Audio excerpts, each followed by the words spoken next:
Hi, friends. Welcome back to Universal Talks, where we explore the infinite interconnectedness of all things. Today, oh my gosh, I am beside myself. I have my quantum healing besties, Sonya and Nina. Hi, hi, hi.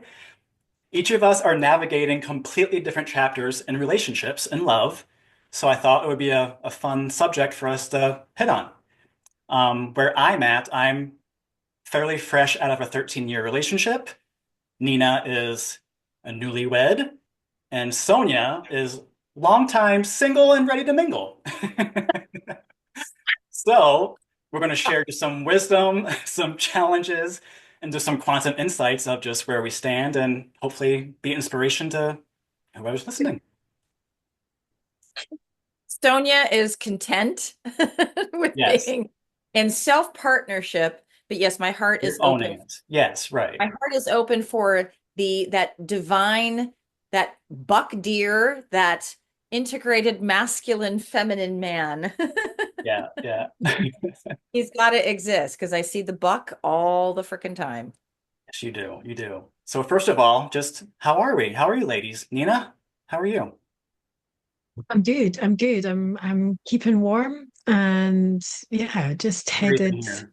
into some new numbers, the new year. And yeah, it's just the same shit, different numbers. Can I swear I here? think it was you, I Sonia, was who said happy new number. I'm like, oh, I Happy new love that. number. I've I been saying love that that. for more than 20 years. Happy new number. That's perfect. yes. How are you, Sonia? I'm good. I'm super busy. I'm too busy. And my whole New Year's, and you guys recall, I remembered the solstice practice of the 12 days of solstice. Mm, And so I did that with my oldest son, Colby. We did that with the tree of life, which is what the Christmas tree is. It's actually the solstice, the tree of life. It yep. was so cool. And I wrote down an intention every day for each month based upon the zodiacal archetype that rules that month. And it was very fulfilling. But for January, for Capricorn, my intention for this month is because I work so much, I fulfill my moon in Capricorn very well, but it's for relaxing into the workflow, allowing abundance to just flow in easily, and being in more of the Capricorn playfulness. Capricorn's a really great practical joker. So more of the joking and the laughing and then of course, client sessions. Yeah. Instead of the system job, client sessions. And I asked to teach yoga at a yoga studio in the town that I live near. And it's so funny because when I was doing the system job, I was literally brought to a little yoga studio called People's Everyday Yoga in Mm, Eugene. cute. And that was the emphasis of the job was, oh, I live right across the street from the People's Everyday Yoga Studio. That was literally just last week. And I went, oh, is there a People's Everyday Yoga? And it's so cute. And it just popped out at me. And it was Perfect. like, check me out. You might want to come here. This might be a community that you're looking for. It's tiny, Yes. which is perfect. And I thought, oh, I guess I'm going to be checking out the People's Everyday Yoga There you go. class. You See know, what I'm all about that unity and community because I'm the same. I want to start like visiting the local wellness centers and just be like, hey, I'm here. You want? do that because that's how I've Yeah. always gotten into a wellness center. Hmm. But for as a yoga teacher, as a body worker, as a nutritionist, doing all the life and health coaching in Peru, when I lived in Cusco in the Sacred Valley, it literally popped out at me, Yoga Room Cusco. I just walked in, I said, hey, I just moved here and I'm an expat and I got my two kids and I teach and I'm an CYT 500 hours certified yoga teacher. And they were like, wow. I said, I also do energy healing. I do body work. I said, I channel, I'm a life coach. And they were like, when can you start? It was that easy. And I started teaching the next day. And Wow. I, and yeah, so I've always done that. I did that when I lived in Portland. I've done that in Washington State. I've done that everywhere. I did that in Brazil, actually. I didn't even intend. I wasn't even there for teaching. I was there for deeper healing. And people were like, "Oh, you teach us." Somebody said that I taught yoga. "Oh, Sonya teaches yoga. Would you like to teach while you're here?" I'm like, "I'm only here for a month." "Oh, but we need a yoga teacher." Perfect. Yeah. Divine alignment. I love That's that. what you got to do. You just got to walk in and Yep. say, Yeah. "Here I am." And happen. Right. Oh. So Wow. anyway, that's my world. That's what I'm doing. I love it. I love it. So let's start from like the basics. I'm wondering what were like the biggest influences that gave you the idea of love growing up? Wow. That's Did a you good think of that question. question yourself? That's such a good question. You know That's a me. question. With a little help with AI, but I Okay. tweak it for us, of Wait a course. minute though, because you're hosting this, but this is our trio, so I want you to answer that question first. We're all Hmm. co-hosts here. This is our platform right now. So you answer that question. I want to hear what you have to say about that. Hmm. Well, breaking it down to like between family, culture, and media, I would say family-wise, my mother, bless her heart, did not always choose. Hi, Denise. Hey, hi, Ma. Didn't always choose the cream of the crop. And so, and I just had a very early influence of what I didn't want in a relationship. And then media, we didn't really have internet. So of course, I feel for all the kids and the teenagers and just adolescents now with all of it, because all we had was like sending notes back and forth in school and maybe late phone calls and just like crushes. And I always had a girlfriend growing up. My first day of kindergarten, actually, a girl sat down next to me and says, "Hi, I think you're going to be my boyfriend." And I said, "Okay." And all through school, every time we moved, I was a new By the cool, way, that's so Venus and Gemini, just so you yeah. know. I'm just like, I don't even know what that means, but you're cute. Let's go. Um, and then that's just how it was all through school. Um, Culture. I thought, like everyone, that I wanted to be married, have a kid, do all that stuff. And so, very young, I got married, had a kid, did it, didn't work out. Still have my son, of course, 14 now, the best blessing in my life. And yeah, I'm a lover though. I am fresh, like I said, somewhat out of a relationship, but I'm open to what's next. I'm excited for what's next, but I'm in no fucking hurry at all. Like at all. Because I've always been in a relationship, literally since my first day of kindergarten. So Wow, this is new for me. this is awesome. Wow. Hmm. I didn't know that this is the first time you've been single. I mean, I know that you've I mean, I've been, had like stints, but usually it's like there's someone like, hey, yeah, I heard, but this time just like a lot of people still don't even know that we're separated. So people are like, what? I didn't even know because it was again 13 years, so it's a whole lifetime, really. yeah, that is totally. Mhm. That's a full cycle and then some. Yeah, yeah.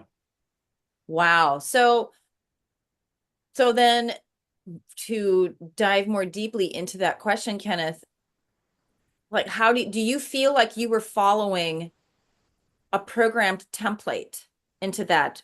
Or do you feel like Mm, you chose in this life to learn more deeply about yourself through that journey? And then there's some more realizations about what aspects of it were more like generational programming or societal programming, and what aspects were genuinely coming from you as a soul in your heart. yeah, I would say probably the latter of I knew I chose this vessel to experience a lot, taste the rainbow, if you will. I'm appealing to a lot of people, not to toot my own horn, but like I am attracted to males and females, and I get both males and females, and I've always gotten attention, and it's something that I for sure used to my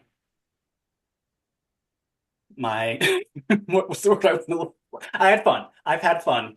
Say I've had, it. I've had a lot of fun growing up. I'll say that. I've tasted the rainbow is what I say, and I'm not We, done tasting the rainbow. Um, but I thought it was the thing to be in a relationship, of course, because I just thought that was, yeah, I have a girlfriend. Yeah, this I didn't have a boyfriend until after my marriage, but I always had relations with boys. Um, but then like even earlier to backtrack a little bit, my father being an African American, my mom was shunned because of that. So she was completely cut off, and it was just a very traumatic time, which is why, again, I'm a healer because I was brought into this life to help my mom and transmute all that. And then just being a biracial father with a biracial child, and his mother's biracial. So it's just like, oh, I know why I'm here. Um, but yeah, I think it's just to be a conduit and just an example of unconditional love in all its forms. Yeah. Beautiful. How about you, Nina? Yeah. Early influences. Oh gosh. Because your My parents are still influence. together, right? Yeah, I Yeah. guess there was a huge influence because they've always been a solid unit. Yeah. It's not always been easy. Um, they've fought like I mean they spent a lot of their marriage communicating in arguments. So I kind of grew up. They're quite feisty. They're both quite feisty people. But they're still together, 44 years. And Wow. that kind of I grew up knowing that that was rare. And even though it's never been perfect, they've always been a solid unit. And that's something that's been a big influence for me. Um, what else? I guess I've always been a romantic at heart. I've always been a dreamer, and and I've always felt an aspect of magic and wonder. And I think I've felt that way about romance and relationships. It's not always what I've experienced, but it's it's a part of me, and it's a part of my expression of love, I guess. And I think I was very naive getting into my first relationship at 15. 15? Yeah, 15. I was naive, and that first love and that purity of feeling and excitement and fun and exploring and all of that was very heartbreakingly tarnished and smashed. Sure, it went wrong. And yeah, I kind of lost myself in that grief. Um I became for a while I was quite OCD and anxious, and um it was just a big mess. And I think from then on I felt very insecure about who I was, because I thought there couldn't be anyone else. This was it. And I thought that that was perfect and wonderful. And when that ended, I was just a shell. And I think that magic and wonder and joy and romanticism in me was kind of squashed for a long time. How long were you And together? Were you together for like a uh, long time? You said you were 15, no, a year and a but half. well, that's it's a good Year and a stint. half, and then he Yeah. got itchy feet and went off and did his thing, and where I was like, but this was really nice. Like this. Wow. And it ended up being a big mess. Um, so yeah, I think that first love really influenced my relationships from then on. It was never quite the same, and I think my self-esteem after such a heartache like that never really healed. Um, and so I had a pattern of relationships with people that they were not I don't want to say of my caliber because that sounds like ego, but they No, weren't deserving of what it was I had to for offer. sure. And it's because I didn't feel deserving. I didn't feel deserving of anything anymore because I Mm, was so heartbroken. mm. So that pattern lasted for very many years until I learn to love myself again.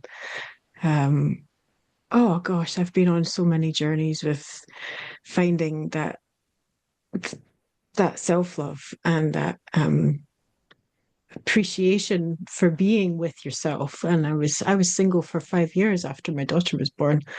Um, and I'm so glad I was single for that period of time because like you, Kenny, I was in and out of relationships. I was always in a relationship and then I wasn't. And it forced me to be really with myself and appreciate my own company, and that I never felt lonely. I never felt I was alone, but I never felt lonely. Yeah. And it taught me a level of strength that I just never had before, and a level of self-appreciation. And um, yeah, it was a wonderful time in my life. So, and it led me to where I am. So, Yes. Love that. yeah. Sonia, early influences. Well, and remember, chronologically, I got a couple decades on you Yeah, so you didn't have as much guys. media and all that, but you still had like the culture and family and all that. Total culture and family is, I was born, my parents have been married since 1960 and they're now 85 and 86. And like Amazing. parents, they're a unit, they come together. And looking at their chart astrologically, that's what they came into this life. They literally, their North Node is in Libra, which is about the marriage. And so the North Node is the Dharma. It's what you're giving to the world. So they're giving a marriage, a partnership, a balance to the world. And their South Node, which is your karma, what you already have mastered, is in Aries, which is the self and focusing on the self. I have the opposite. I have North Node in Aries and South Node in Libra. So I came in knowing and literally told my family from probably like the age of 2 that when I grow up, I'm going to get married. I'm going to get married when I'm 28 and I'll have a baby. And my mom was just like, oh, what? I was just reading the records. And Funny. I did. I like you, Kenneth, because my Venus is also in Gemini and so is my Mars.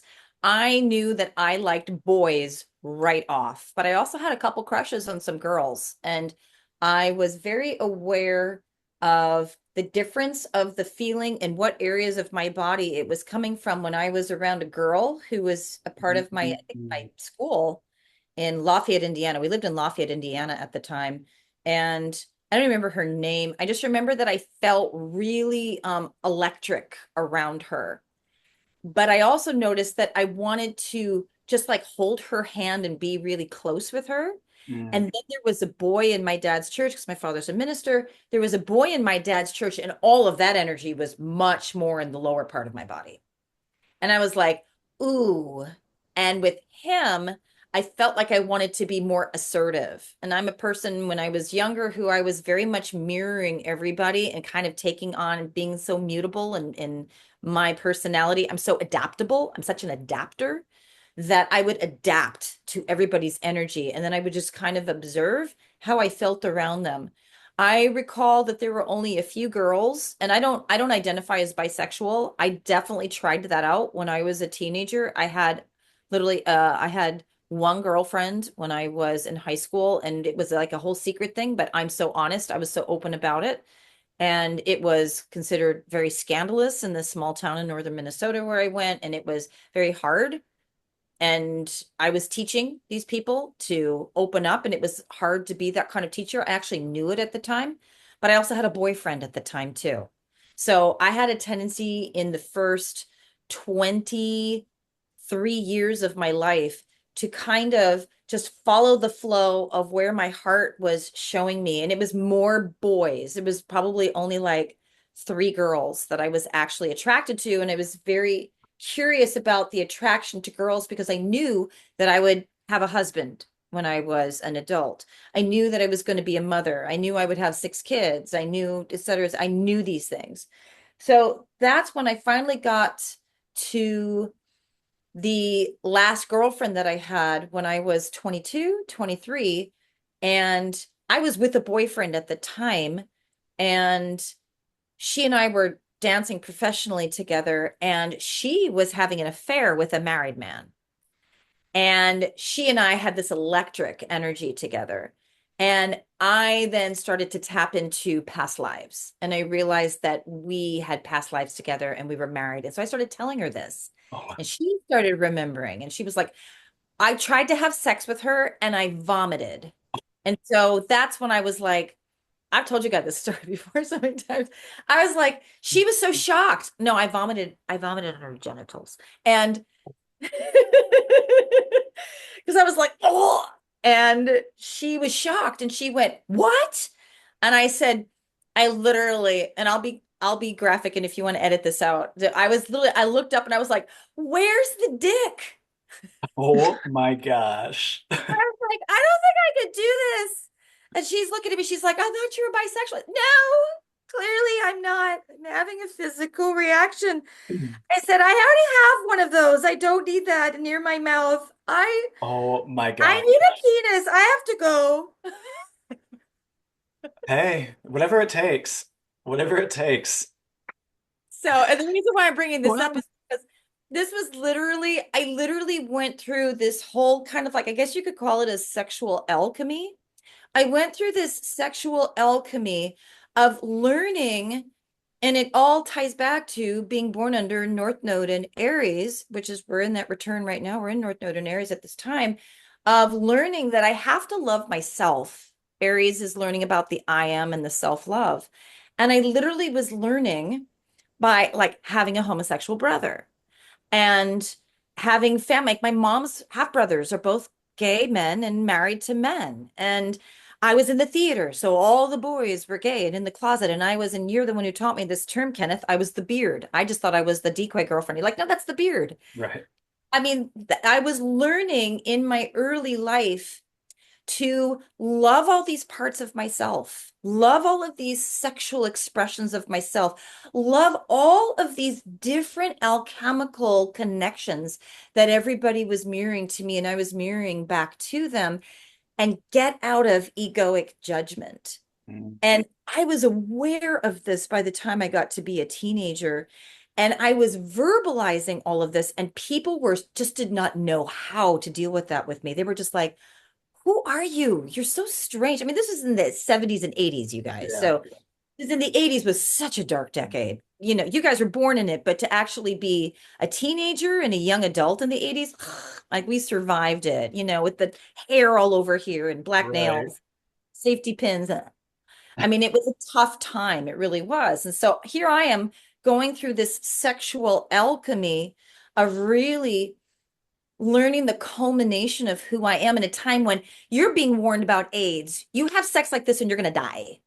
Yeah. And I'm like trying to deal with all of that, which is very Plutonian. Pluto is all about the sexual underworld. It was so Plutonian.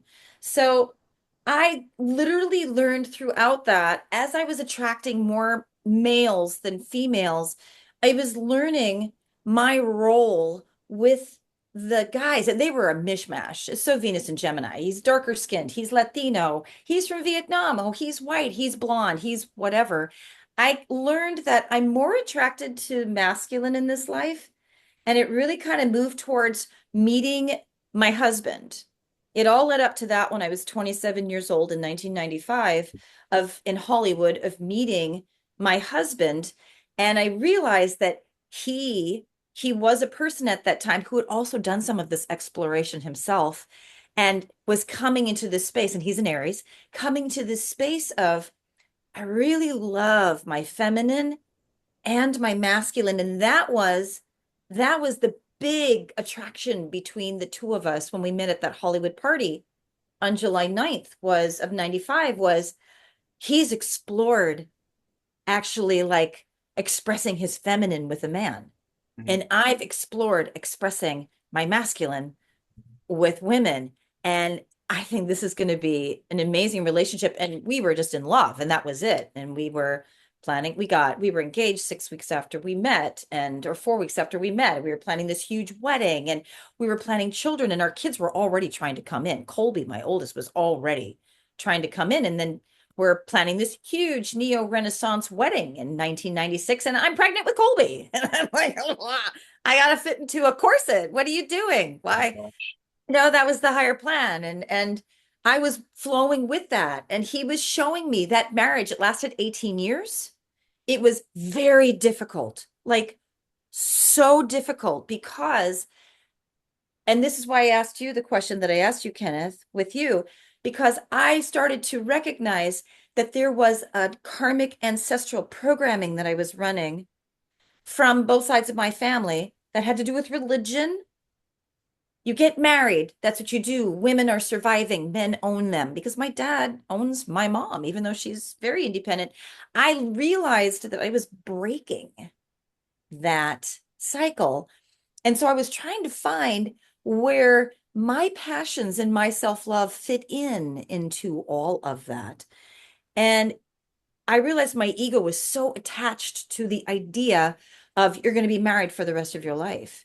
It's literally taken me until just this past year, 2024, to really try to let go of that idea of marriage for life. It does work for some people. It works for my marriage, Nina. It works for your parents. It doesn't work for me. I didn't come here for that. I came here to show a different way and to be comfortable with that and to let everybody know that whatever is your normal is normal when it comes to relationships. This patriarchal standard of married to one person for life doesn't work for everyone. Mhm. And that's a part of what I teach people. That's a part of what I'm here to do. And so it took me a long time. I've been divorced. How long have I been divorced, you guys? We got divorced April 22nd of 2013. And we were not together at all. We were separated in the same house for 8 years. So it's been a long ass time that I've been divorced.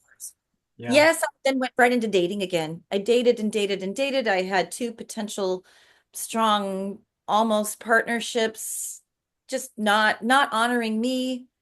I was still playing that same kind of codependent role that I learned from my parents. And I realized I had to come out of that. And I realized I had to learn how to partner myself. Hmm. And I've learned how to partner myself. I'm no longer wanting a relationship. If I'm going to have a partnership, and he's a man, I'm pregnant with Colby, totally helped me to realize I'm not attracted to women sexually fully. Um, he's got to be strong. He's got to enhance my life. Yeah. And I'm still doing a little bit of online dating. And I mean, I haven't even shared with you guys the last two guys because I'm just like, he's got to be fierce and strong and super fiery and grounded for me. He's got to be the buck. That's the only way it's going to work for me. I'm so happy being myself and living with myself. I live with my sons and I won't live with them forever, but I'll live with community. I could live the rest of my life being celibate. I've been celibate for 4 years next month. Oh, wow. It's awesome. Yeah. I had no idea that I would love being celibate. I always had a sexual connection, always. Always. That was something I had to fulfill and to let that go and to let go of that old programming and like my body is so sacred. And the last partner I had, he was the only partner I had for several years. But I have a tendency to attract men just like what your mom has attracted Kenneth. And they dabble in multiple women. They're womanizers. They're Yes. not even like declaring themselves as polyamorous. They're just like deceptive. Hmm. Yeah. No. So I know that was a lot, but that'll give a lot of information because I've had a lot of experience, Right. No, that's why I love this. You getting close reminded to. me a little bit of like growing up. I always had a girlfriend, but I was like that one for all the guys or the boys. Like, don't, if I were gay, Kenny, I'm like, well, I'm not, but we can have fun. Or like, please don't tell my girlfriend. Don't like, I was that guy growing up, especially because I was, again, the new kid. No one knew where I was from, who I was. It was just the best. But another thing that you reminded me of was whenever I was asked, like you said, I'm going to be a wife, I'm going to be a mother. At like 7 years old, if not younger, whenever I was asked, Kenneth or Kenny, what do you want to be when you grow up? I'm like, I'm going to be a father. Like, I know I'm going to be a father. Like, that's all I knew. Like, I never was, I'm going to be an astronaut. I want to be like, never had those answers. It was, I'm going to be a father. That's it.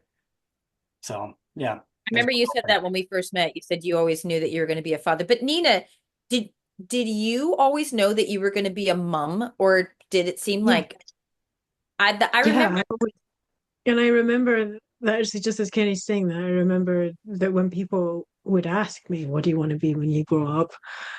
I would just say, I just want to be the best mom Aw. I can be. Yeah. That was my aspiration in life. I just wanted to be a good mom because that was my influence was my mom. She was just my mom. She wasn't out working a job. She was just my mom. And I appreciated that role of, you know, she allowed my dad to go on his journey, on his career, and she sorted everything out with the home and the kids. And he was able to get to a place where he could build his empire, which he has done, and he's done amazing. Um, so that role of um being wife and mother, that was an inspiration for me. So yeah, it had always been something that I knew I wanted in my life.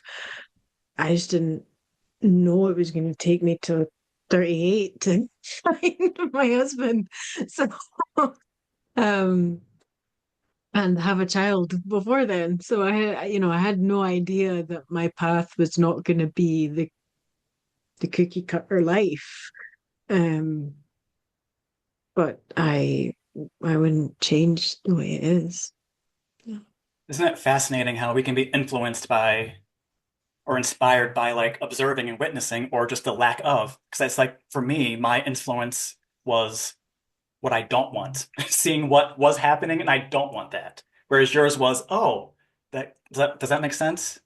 Yeah. Oh, totally, totally. I had the same thing. I saw my parents, and I wanted that. Mhm. That felt good to me. That's But interesting because that makes there, sense by having like aha moment now of being a father because of course, not of course, but stereotypically my father wasn't around that much, so I knew I needed to fix that in this world. My mom didn't have the best relationship with her father, of course, because of being shunned because of my father. So it's just like I'm gonna be a good father because there's not one in my family. What the fuck? So yeah. Oh. of course, I totally get that. I was very aware when I got to be in my 20s. I would say my early 20s because I was already preparing for motherhood. When I was 20, Colby came to me, but I didn't know it was him. And I was seeing a lot of psychics at the time in New York, and I was told that he was to be a water dolphin birth. So that's when I started researching, and you had to go to the library at the time to do that. There was no internet. So I started going to the New York City Library and researching where dolphins were. People were telling me about Russian birds and dolphin tanks, which was a myth, but I started researching that. I started getting books out on like going to the Bahamas or Hawaii where dolphins are swimming so that I could give birth to these dolphin babies because that was all coming. Everything was about dolphins. Hmm. I knew at that time that I had agreed because I was working with my first spiritual teacher, Patricia Mendino, at the time in New York. And she and I had channeled a bunch of my records, and we knew that I had agreed to be a mother. I knew that from the moment I was born. I was hearing the downloads from my guides in the crib of what some of the basic template of this life is. And I knew I agreed to be a mother of multiple children. And the marriage thing, once we got married when I was 28, I immediately knew that this was karmic. I knew it because there was so many challenges immediately. And I knew that I was following a programming with the wedding, with the marriage. I knew the marriage was programming, but I knew motherhood was a soul contract. It was an agreement to bring in my kids. And bringing in my kids, other than the stillbirth, that was very much a karmic agreement that I made with the soul that just wanted to just get a little feeling and then step out. I knew that my kids were this amazing soul agreement because there weren't that many issues with bringing my kids in other than I had a, progesterone imbalance and all of that. That part seemed easy to me, but the marriage, the relationship, and that's been the theme for this entire life. The karma is relating with a man in order to have a more balanced, synergistic reflection of each other's aspects that you want to learn to love more. That's been a difficult experience for me in this life. I don't want it to be, but it's clearly what I chose before I came in. Whereas mothering, and I'm not just talking about my three kids. You guys know I mother like everybody's kids, my kids' Yeah. friends. I've adopted two of my clients who are now my kids. They have a baby, and I'm now an adoptive grandparent. And I mean, I have so many kids that message me almost on the daily asking me for parental advice because their parents are not there for them, have failed them, are addicts, and that's easy for me. Parenting is one of the easiest things to do besides doing quantum healing, Yep. teaching yoga. It's the Yeah. easiest thing. I've But always had a baby in my life too, as you know. Like I've always been raising a baby, whether it be my yeah. siblings or just friends and just family members. Yeah, I've always had a baby in my Well, life. and your siblings. I mean, you're the oldest. I'm the Yeah. youngest. I didn't have any baby siblings, but I started babysitting with my sister when I was 10. I took better care of the 5-week-old newborn than she did. And then mom was like, "Oh my gosh, I hope you're going to be a mother. You're amazing. You're already doing this at 10." It Yeah. was so natural. Relationships, though, they're just not easy for me. I honestly, in my conscious self, I don't know. I have no idea. Yeah. I mean, right now I'm tainted, of course, but I've always said that relationships are way overrated. They're just like, just calm down. Love is great. And again, for those, it works, but it's just like, why is there so much pressure and dogma on marriage? And yes, and now I have a ex-wife and an ex-husband at fucking 37. Like, what? So I'm speaking from experience I that, think the human, sorry, no, go go ahead. ahead. Go ahead. What were you gonna say? I think the human 3D template that we currently have in place for relationships and the way men and women relate to each other and the roles that they have has been so distorted that it's become inverted, and it's so against the purity and the nature of what we are. And Hmm. that's why many of us, especially if we're awake and we're on this path, we struggle in relationships because the template for how the dynamics are supposed to be is so out of alignment to what we are and what we feel, and how we want to express love. Um, so it's very hard to be in a world that says love is this when love is something so vastly different, and relationships and the way we are meant to innately be with each other is being completely squashed and just is barely there. Yeah, it's So become like a Hallmark yeah, movie versus just a true connection of just like yeah. that's like where I come from experience of being with male and female is it doesn't matter what's between your legs. Like to me at least, because are you doing your self-work? Are you a good person? Do you have a good heart? Do you love me? Are you faithful to me? Like I don't care who you are, what you are, but that's not how clearly everyone thinks because they think success in a relationship is a long-term marriage, the cookie cutter house, all the things that like are just so silly, But that's honestly. what I'm But they're talking about with beautiful. That's the program. great, but That's what I'm talking about with the programming. And this yeah, is what Nina's point, where that's an inversion. And that's what the patriarchy did. right, right. And we know you are not really going to fully grow within yourself unless you choose to do this before you come into a life. You cannot fully grow if you're going to stay with the same person for an entire lifetime and it's done. Like it's done. Honestly, you guys, I mean, so happy that my parents are still together in their mid 80s and they've been together since they were 19 years old. Wow. My mom could have easily divorced my dad when I was a teenager, and I asked her to. He was very abusive. He's an alcoholic. He's not drinking currently, but he's still an alcoholic. And I feel like my mom would have she would have learned in so many different ways about herself if she had let him go. She had a fear of abandonment. She still has a fear of abandonment, and that's what's kept her attached to him.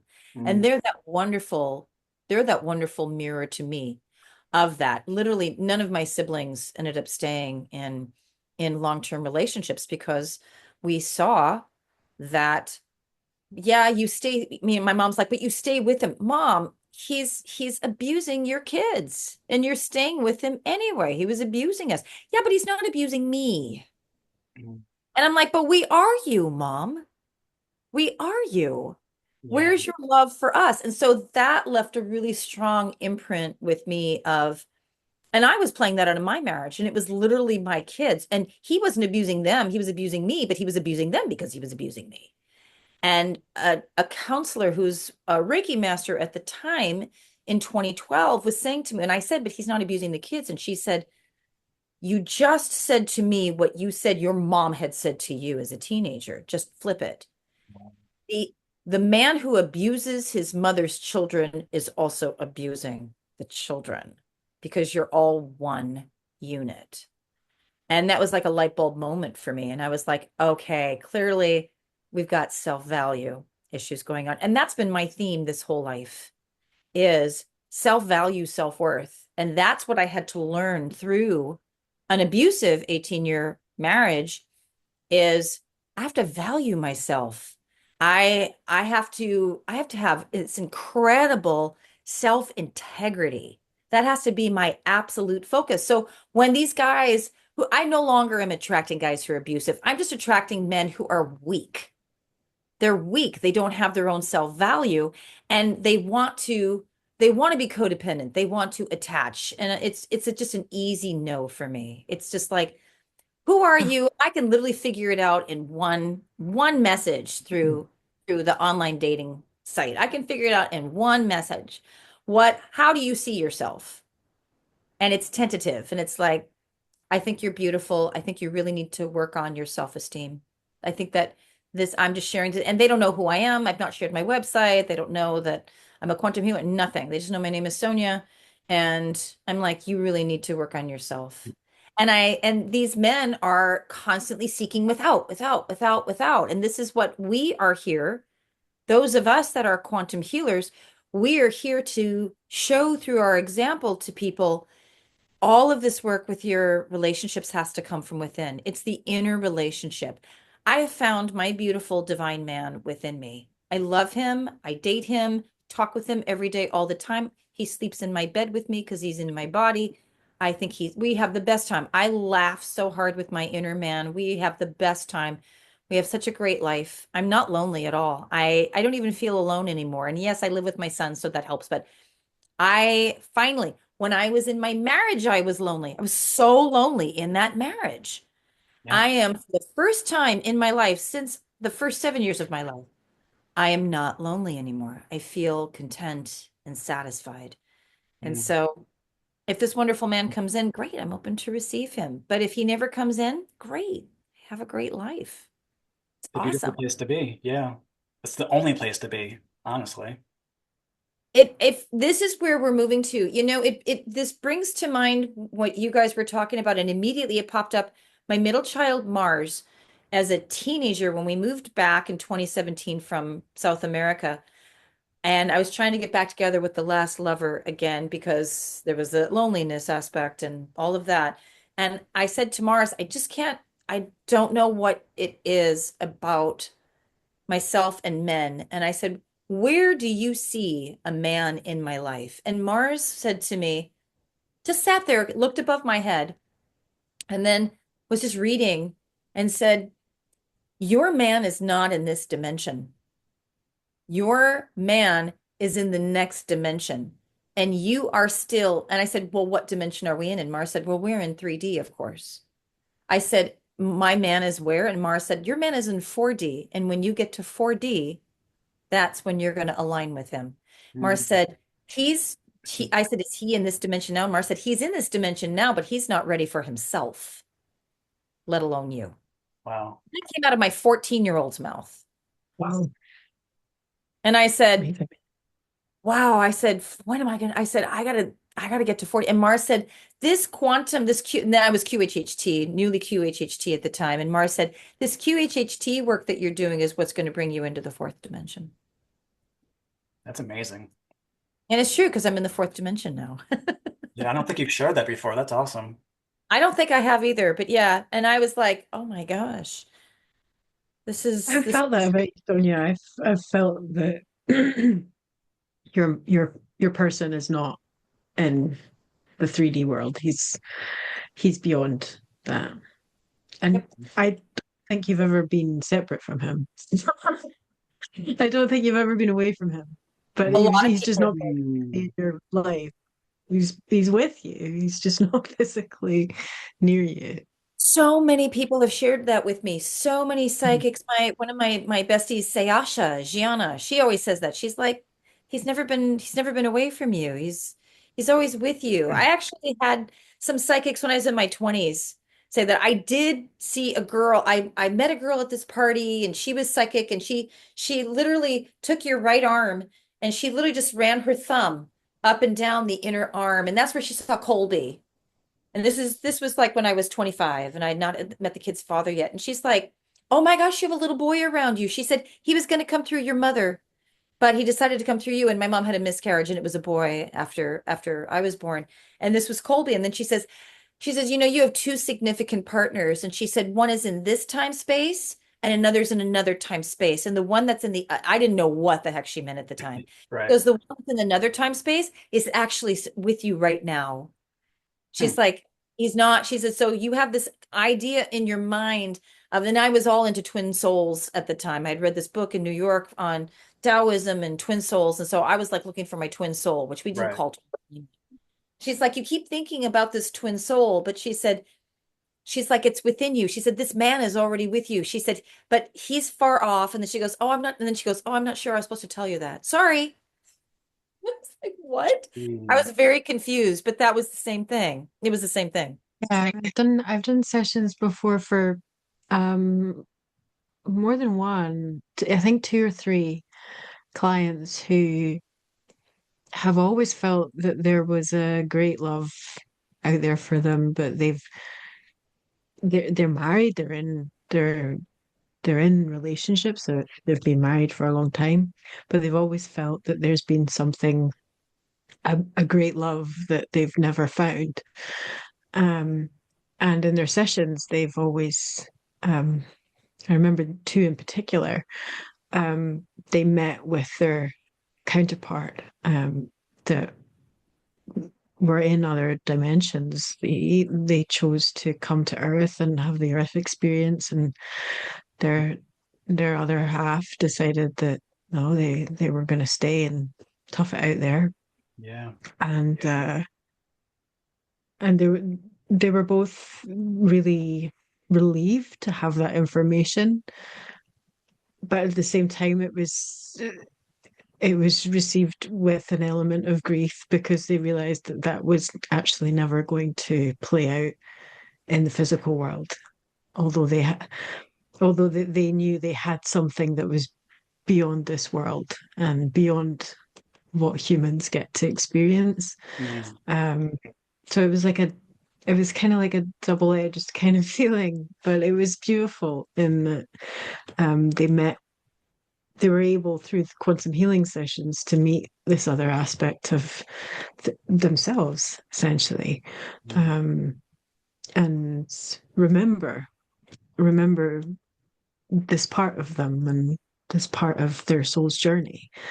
It's a really beautiful thing, I thought. It is. Yeah, just to integrate all those fractals versus yearn for Yeah, them. Yeah. yeah. Had that. When I was in the first 10 years of my marriage, which was probably the best part of it, there was a male light body that would come and visit me in the astral while I was sleeping. And the kid's father and I were sleeping in the same bed at the time, and we would merge. We'd literally, and I felt my whole body would light up, and he would come in, and we would literally just merge light bodies, and I would activate. I would have a full Kundalini activation and he would tell me telepathically, his face was in my face.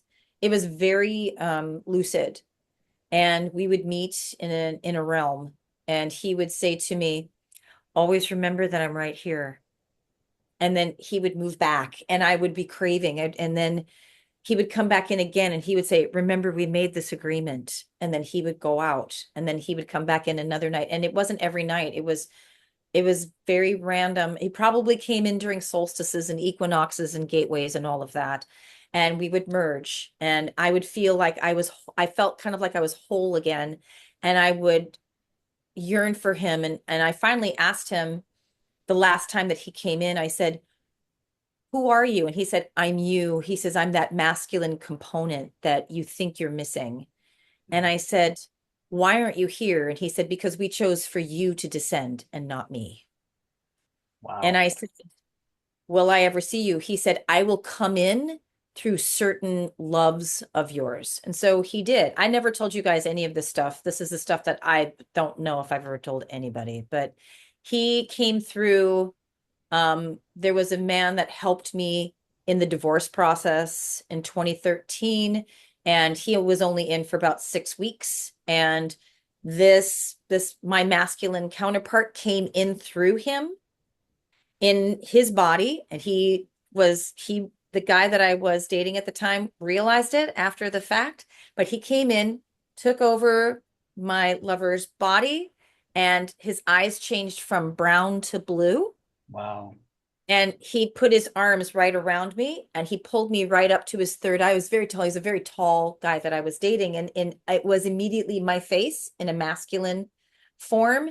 And he put his third eye to mine and he looked into me and he said, you're forgetting.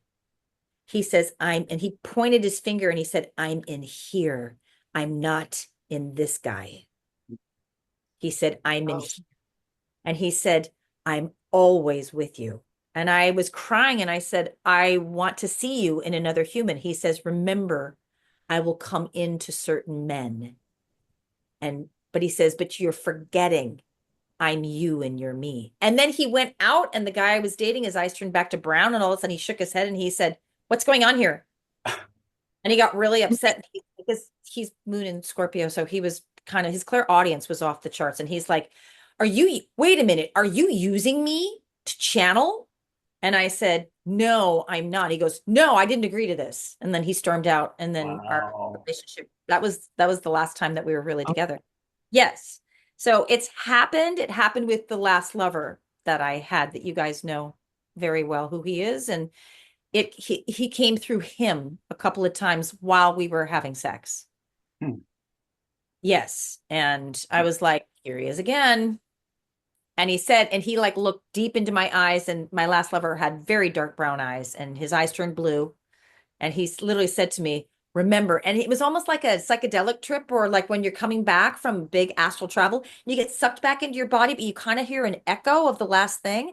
And I heard him, he was saying to me, remember, I'm in here. And he was like, here. And it dragged out like an interdimensional sound. Yeah, yeah. And then I felt this huge, like, reverberation in my heart. And then, of course, I had an orgasm and my whole body just went like crazy. And the man that was my lover that I was having sex with, he had kind of blanked out. Hmm. And so he kind of like closed his eyes and then he looks at me and he goes, he said, I'm going to a most amazing place. What's happening to me? And I thought, and I didn't tell him. I thought, okay, it's happening again. Wow. You've That's heard it here first. fascinating. Yeah. Wow. Yeah. Yeah, So it maybe sounds that's what exactly like it the. is. And Sorry, I missed that. when you say he's within me, maybe that's what that is. Maybe that's who has been coming to me all these decades. It makes sense. Yeah. Yeah. Huh. Yeah. Wow. That's how your story sounds almost exactly the same as the clients I was speaking about. Oh, really? Almost. Yeah.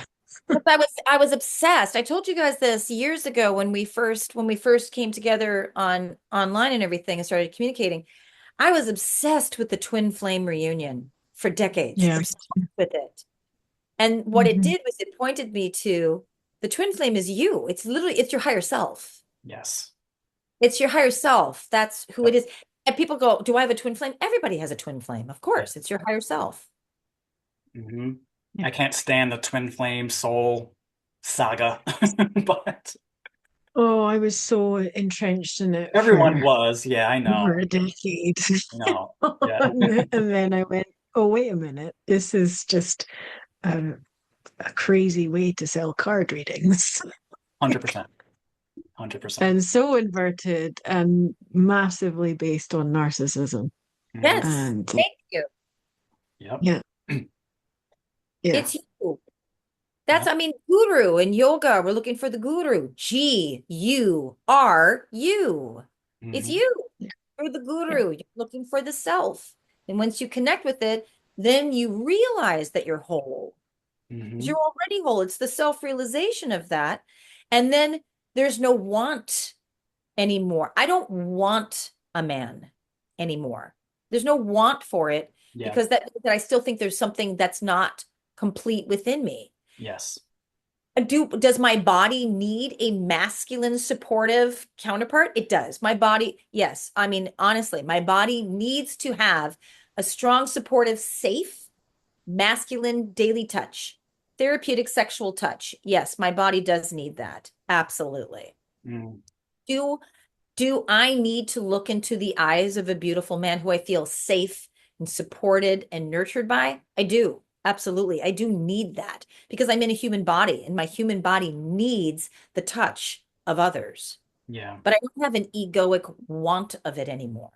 I Hmm. really have, I've lived long enough now that I really understand the algorithms of life and that life ebbs and flows and it's going to bring in someone at some point here. I realized that I have been in this space of being single for such a long time. Even when I was dating men, I was still single. I didn't commit Right. to any of these men, and I was dating. And I realized that this has been a period since 2013 to really learn to love and accept myself and my life as it is, not in the way that my ego wants it to be. Mm.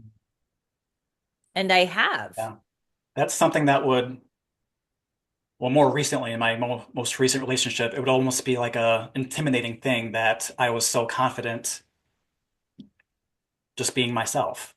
Because I would often say, like, I'm choosing to be here in this state because of my son and then my then husband. And he took that as like, oh, so you're blaming me that you can't do more with your life. It's like, no, no, I'm just saying, like, I'm choosing this and you, but I'll be okay if there is no us in the future. And that he took that in such the wrong way, which I understand, but it's a good thing. Like, I want someone to have that confidence of like, hey, we're better together. I'm not okay only because we're together.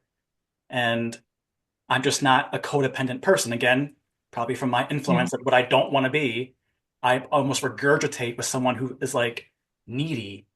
It feels good to be needed, but again, that you're talking about the human aspect of it, of like the intimacy, the physical part of it. Because yes, we're not meant to be alone.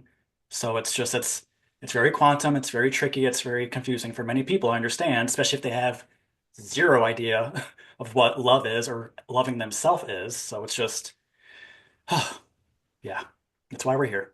That's why we're here. But I'm wondering, Nina, with being newly married, like how are you now navigating being a mother and still quantum healing just in life? Because that's just you were single for so long. Well, not much has changed in that sense. I'm still very much my own person. I'm, I think, I mean, that 5 years of being single and celibate really allowed me to just wring out any last dregs of codependency. So when I met my husband, and he's a very independent person as well, um, he's autistic, so he needs a lot of time to himself and time on his own, and that's okay for me. I'm fine with that because I actually am okay with being with myself and my daughter and doing our thing. That's okay. Yeah. Um, that works. So on one hand, it's lovely to have somebody with me.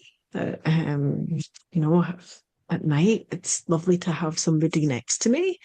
Um, but at the same time, I know that if that wasn't there, I would be okay. I would handle it. It's lovely to have this experience and be in this partnership and commitment. Um, but that aspect of myself being a complete whole entity within myself is still there. And I think that was one of the first things my husband and I spoke about when we first connected was that, you know, codependency was not welcome in a solid um relationship or marriage. And I think that was one of the fundamental things we agreed on. Um so yeah, I think it's yeah, we allow each other the space and the distance to get on with the things that we need to do, Mhm. but we have the ability to come back together when it's needed and connect. So yeah. It's been very inspirational just witnessing because, of course, we all have friends who change after a relationship or a marriage, and I can attest that you haven't, and that's kind of a big deal. No, I think it's healthy.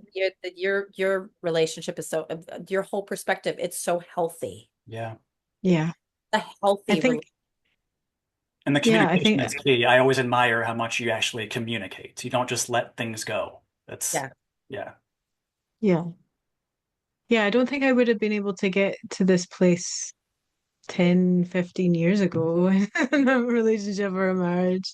I think only now I've actually got to the place where I am whole enough and healed enough to be able to navigate the challenges of a marriage and a marriage with neurodiversity. Um, so yeah, I think doing okay. That's great. Doing Yeah. okay.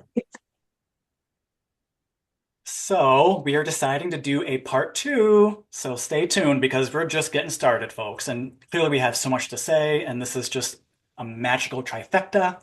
So it's more to come. So Nina, wondering how do you, we kind of touched about how you balance being a newlywed, but how do you honor your own divine feminine with now having a masculine in your field? Another good question. Um, I make sure that I still make time for ritual and the things that nourish my femininity. I make time for that. And I also,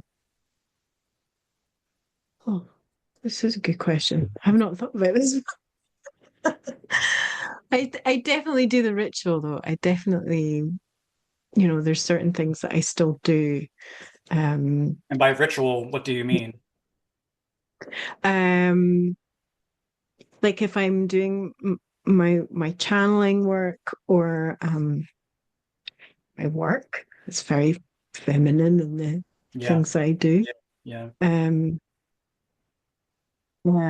I still work with water water, um, and yeah, I just take that time.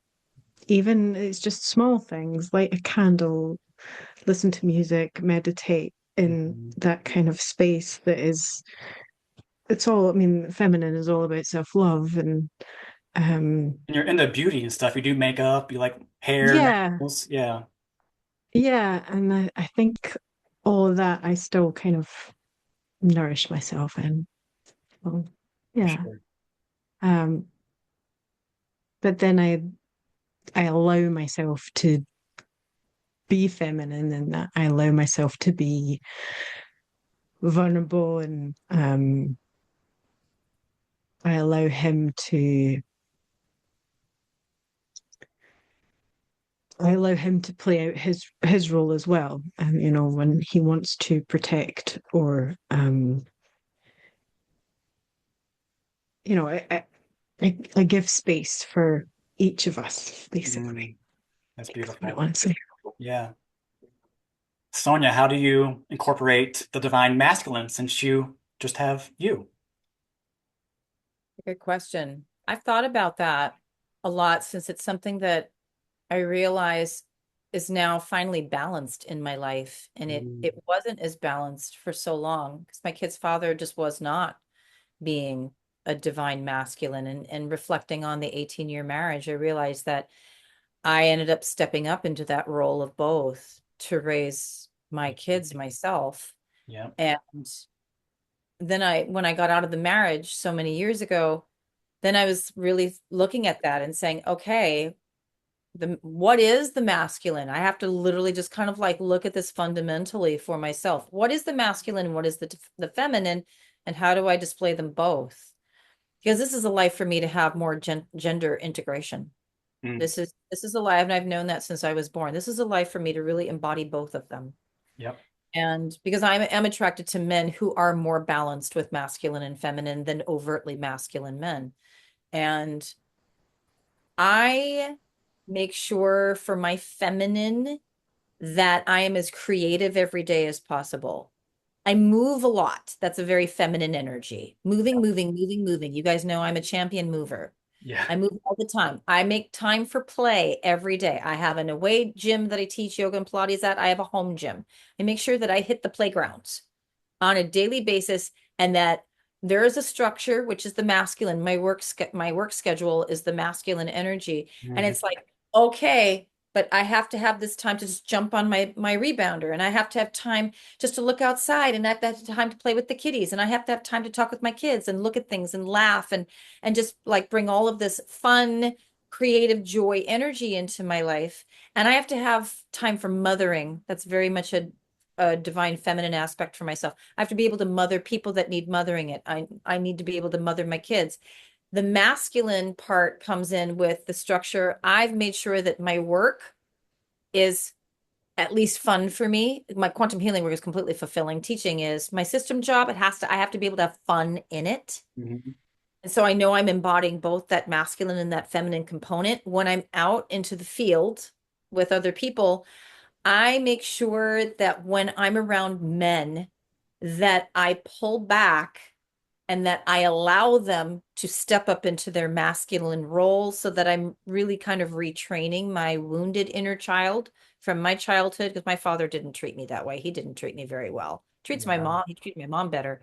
So they'll open doors for me, and I allow myself to like take a moment to feel that being taken care of. And I will, really thank you so much. I appreciate you so much. And it happens pretty much every day. They Yeah. open a door for me. Yesterday, when I was at the gym and I was talking with my client on the phone last night, and I hang from a high bar to decompress my spine. And I was on the phone through my earbuds and I was trying to find one of those boxes, these big jump up squat boxes. I Yeah. couldn't fit. There was a guy who was working out. He took out one of his AirPods and said to me, "Do you need help finding something?" And independent Sonya, who's focusing on being the toxic masculine in the past, would say, "No, I can figure it out for myself." But since I'm practicing allowing the divine masculine to come in, I'm literally talking with my client. I said, "Hang on, I'm gonna have this man help me." And he's like, "Oh, please do," is what my client said. "Oh, please do." And so I put him on hold and I said, "Yes, I'm looking for one of these boxes." And he says, "Oh, there's one over here. Would you like me to get that for you?" "Oh, yes, please. Thank you so much." So he did. He says, "Would you like me to put it under the bar for you?" "Oh, yes. Thank you so much." I said, "You're so helpful." And he's like, "Of course, no worries." And I have to practice those little gestures every single Yeah. day. It And it's makes made a a big difference. It difference, makes a huge difference. difference in my life. Massive, Hmm. massive. Yeah, I love that.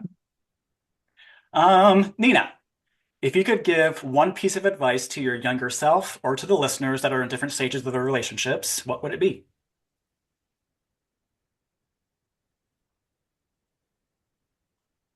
Um, Practice self-love. Learn about self-love. learn about what is self-love and how to live that and how to embody that. Um, I spent much of my young life uh, I mean, I was aesthetically very beautiful when I was young, and but I was so insecure and I did not love myself, and that was reflected in the men that came into my field. And I spent years, wasting years pining over people that were unable to see me because Mhm. I was unable to see me. Truly, Yeah. that was it. It was that mirror reflection. And so love yourself. Go on down that path of self-love, and that will get you to a place where, like Sonya, whether it happens or not, it doesn't matter. It's the relationship you have with yourself, which is the most important. Beautiful answer. Sonia, how can listeners honor their relationship stage and the energy that they're calling into their lives, no matter where they are in the relationships? Yeah, same thing that Nina I said. was gonna Love say your it's kind of the same, yeah. It's like self-acceptance. it puts a beacon out there. As you said, if low self-worth, that's what you're gonna draw back. So I was just like what Nina had said. I was attracting literally without how I was feeling within. I wasn't valuing myself. I was compromising my own self-respect, my own self-integrity. I was literally playing out all the abuse that my father had spewed out at us at the dinner table when he was drunk, all of that. And literally, I've had to, first of all, you have to rescue your inner child from any sort of pain that you've had when you were younger. And we all do this with our clients. I've done this with my clients even before I was a quantum healer. You guys do this with your clients too. We all have to rescue our inner child every day. If you have trauma from your past and you have not accepted it, and if you're not walking with it, the way to heal it is to walk with it. It makes you who you are. It helps you to see from a wider bandwidth, a broader consciousness of the world. I've experienced horrific things. There's been attempted murders for me. And I'm not ever going to look at that and poo-poo that. And I'm not going to look at that and turn that into a victim thing. I'm not ever going to deny it. I'm not going to forget that it happened. It did. I walk with it. I walk with it with respect. I walk with it with integrity. And so it's important that we all do that. What we walk with our wounds because they empower us, because it's how we build empathy, compassion, and inner standing. It's how we hold self-integrity. I know that I will never attract an abusive man again, ever. I know that I love myself and honor my life and my path and all that I have to give to people so much that the inner relationship for me is really, really whole now. And it will only grow more. There's always more to learn. There's still more pain within me. There's still more mhm. pain that I have to discover. I would be done being human if I didn't have more. And Right. I'm not done being human as much as my ego would like to be done. No. Not. I'm going to continue, and I'm sure I'll have more lives here, no matter what the ego says. I'm sure I will. And yeah, that's your inner relationship is everything. Yep. And it's respect, it's trust, it's safety with you. Are you feeling safe within yourself? Do you, all these parts of yourself that you're learning about yourself, do you feel safe enough to allow them to present themselves to you? Because that's how you're going to have a better relationship with anyone, regardless if it's romantic, sexual, or platonic. Yeah. And for those who feel stuck or trapped or feel like they need to stay in a relationship, what advice would you give to them? Oh my gosh, seek help. Seek help, ask for help. And that's where you literally you have to realize that you are self-abusive. Because if you're in an abusive relationship, you're abusing yourself within. Yeah. Because low self-value is self-abuse. And then you Mhm. need to seek help. I sought help. I sought help from my parents and I asked the angels every day for years, like for the last 8 years of the marriage. I kept saying, I'm washing the dishes and he's out working and I don't know who's going to walk in the door because he's bipolar and he's narcissistic. And I'm like, you got to send me help. You got to send me help. I don't know how to do this. I don't know how to get out of this with the 3 kids. You've got to send in help. And help was brought in. Yeah. I asked without too. I was seeking programs for women who are in abusive marriages. I was looking at that in the county that I lived in. Yeah. So I asked I would for help. agree. Ask for help. Just We ask for help. gotta ask for help. We all need help. We Yeah. need each. Nina? I would say listen to that voice inside you that's telling you something's not right and trust it. And Yeah. like obviously seek help, yeah, for sure. And um the more you listen to, no matter how uncomfortable it is, or no matter how stuck you feel, the more you listen to that voice that is supporting you, that is loving you, that is telling you this isn't okay and this isn't right, the stronger you're going to become, and the more able you're going to be able to break away from the pattern and the relationship. Mhm. But yeah, seek help. And Yeah, and I would say it's not even just for the extreme cases of abuse, because I can speak from experience that I did not ask for help soon enough. Because I've shared with both of you that I was pretty much single for the past 4 or 5 years of my relationship. And it wasn't the fact that, again, it was abusive in the sense of like physical or just it wasn't like that. But I just was like, no, no, this is my marriage. I can make it work. It's me. So it's just again, have that inner dialogue. And if how I differentiate if it's like the ego versus spirit, how does that voice make you feel? Is it like, yeah, you're right, yes, or is it like because that would be the ego if it feels like diminishing, but if it's more like you deserve better, this isn't right, it's not even that you deserve better because that sounds bad too. So it's just I guess a real raw honesty with who you are and what you want and what you desire and having the safety to express that with the other because a lot of times you yeah, can. People think they can't be honest with their fucking spouse. Like, why? Communicate, talk. And if not, thank you next. So that's my little my little piece on that. Yeah, but it's true. That's yeah, that's why my marriage ended because I was always honest and Yeah, he was fighting that. He would pick yeah, fights. He would pick fights and then he was a projector.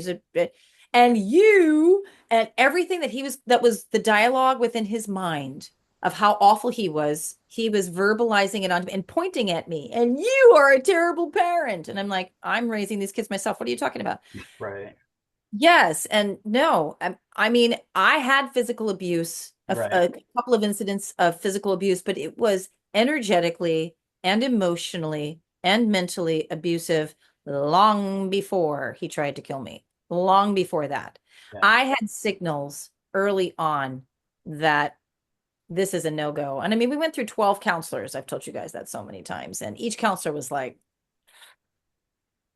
I That's another don't piece of advice I would give is people think couples counseling is only for something that's wrong. Like, no, go. Like, if you're even dating someone, but especially thinking of marrying the person, go know. talk to a counselor. They will help you just communicate better, find ways to just live because you're coming from two completely different worlds and you're expected to communicate and know what a relationship is and the dynamics. And it's just, no, it's okay. We need help. We need We help. need help. We And all the need. counselor can help you, as you said, like I've had, because we went to counseling as well. And towards some of the sessions, she was like, what are we doing here? Like, are we mending or are we uncoupling? And once, like, just even saying that, having someone like, oh, I think we're uncoupling. And she helped with that process. So it's just, yeah, it's a beautiful thing. Yeah, no, yeah. we need a witness. Mm. Well, Go I think ahead, Nick. it's clear that all the reflections on how different stages of relationships provide unique lessons and growth and opportunities for healing. And I just want to invite the listeners to share in the comments if any of this resonated. If you need help, let us know. Um, any last words, Nina? Nick was going to say something. What were you going to say, Oh, Nina? yeah. For that. Oh, I don't know. I don't know what I was going to say. Um, I believe that there is a new relationship template being birthed. Mm, And I think it's not necessarily new. I think it's maybe being remembered as we get more in touch with who we really are and how we really want to live. I think remembering the more we grow and the more we heal, the more we come into a place where, relationships are not meant to be a war ground. And if they are, then you have to realize that the war is you're at war with yourselves, essentially. You just there's somebody else that you're bouncing it off. And I believe that the more work we do on ourselves, the more we're going to birth this new way of relating to each other and loving each other and loving ourselves. It's my final words. well said. That's what I felt was coming out. I was like, she's going to say something big. Sonia, final Thanks for thought? putting that, Sonia. Yeah. No, she said it. You don't need final words from me. Love yourself. She said it. Yes, I want to hear what she had to say. I agree. Yeah, well said. All right.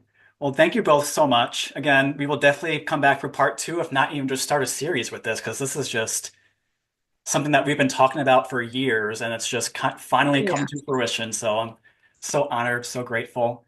Again, if you made it this far, share in the comments. We always respond. We're always checking them. So we will totally right back. Thank you. Subscribe, like, share, all that fun stuff. And we will see you in the next one. Have an amazing everything. Mwah. Speak soon.